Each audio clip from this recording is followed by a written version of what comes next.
I want to bring in now Elaine Cobb from CBS Radio. She's based in Paris and there right now.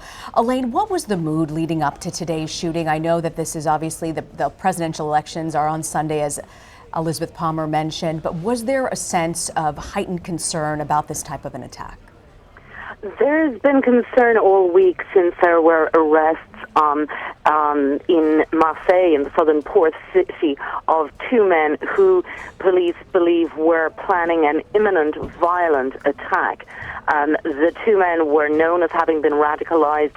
Weapons and explosives were found in their apartment, as well as a flag of the Islamic State group.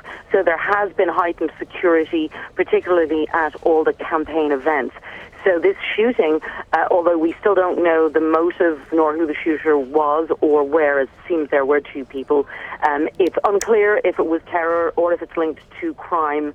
But of course, in a city in a state of heightened alert, it has people very nervous again. And Elaine, just as we look at live pictures coming to us from Paris, close to the scene where this all took place, just describe for us where this happened and what would have typically been happening on this avenue at 9 p.m. when this approximately took place. Well, the shooting happened along the central part of the Champs-Élysées, which is the most populous area with restaurants and cafes. It's between Franklin D. Roosevelt and George V metro stations, for those who know it.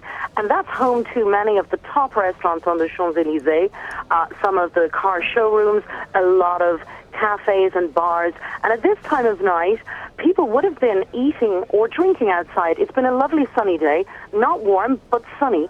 So it's typically somewhere people would spend a Thursday night sitting out, enjoying a glass of wine. And of course, that entire area has now been blocked off. There are also several hotels there, so a lot of tourists. And the hotels were told to immediately close their doors. And in fact, one tourist was saying how they were trying to get inside a hotel, but they couldn't because the doors were being closed.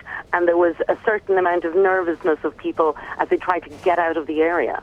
And we heard from our local affiliate there that police are asking anyone to stay away from the area. Should you be in Paris, should you be watching us from there, police are urging people to stay far away. We also heard, Elaine, that the 11 presidential candidates, while this shooting was taking place, were appearing on national television ahead of Sunday's first round vote. What can you tell us about where we stand ahead of that first stage?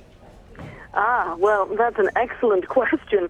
Tonight's program was, in fact, more interviews with each candidate. So there would have been people watching that rather than out and about, and many people would not have heard about the shooting right away.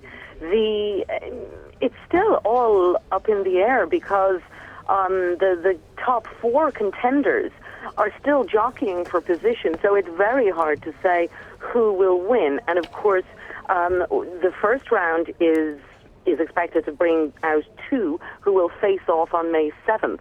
And depending on who the two are, there are different scenarios possible based on who's against who and who will come out and vote. And of course, there are huge fears of an abstention rate because about a quarter of the population of voters say they really don't know who to vote for. They're just confused.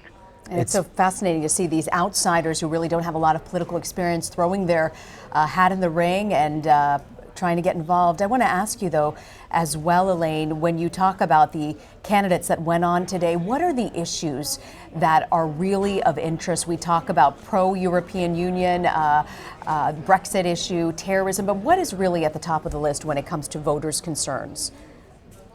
The economy is the main concern, and unemployment. It really is. France has a 10% unemployment rate, which is the highest in Western Europe and one of the highest in the European Union. And that has not moved. That is part of the reason why President François Hollande did not run again, because he had promised to bring it down, so he couldn't. And that's something that concerns people, and high taxes, and a feeling that they're just not getting by the way they used to. So security is definitely an issue, But the French are quite resilient on that. They also think the president did a good job on that. But they are concerned about the economy, and they're concerned about Europe. They're concerned that Marine Le Pen, the National Front leader, and Jean-Luc Mélenchon, the extreme left candidate, both want to pull France out of the European Union and out of the common currency, the euro. And you know, there's quite a strong possibility that those two will face off each other on May 7th. And that's bad news for France as a leader in Europe. Elaine Cobb is with CBS Radio News.